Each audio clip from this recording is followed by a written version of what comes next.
So today, guys, we have to understand what are the variables in Java.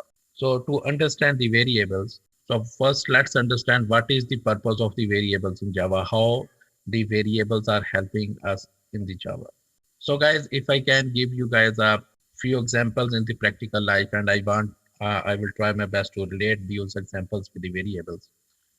First example is like in our normal life, in our day-to-day activities, the stuff or the thing that we have to use on a daily basis. So we try our best to keep that thing little handy, like uh, near to the outside door, in the closet, or wherever is your space that you guys can easily able to grab it, right? So you try your best. It should be visible every time, put on the table. So whenever you want to use it, you can grab it easily.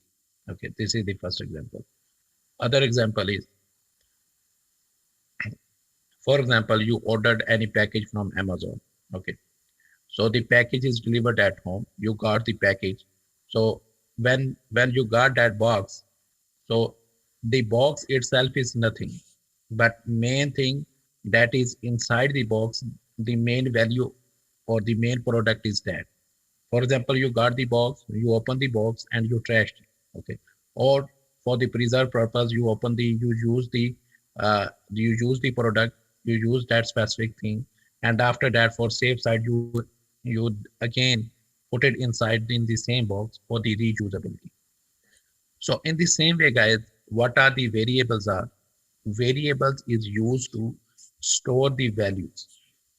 Now, why we have to store or why we have to save the values? So that value that you have to reuse again and again. So according to the Java rule, it is the best practice.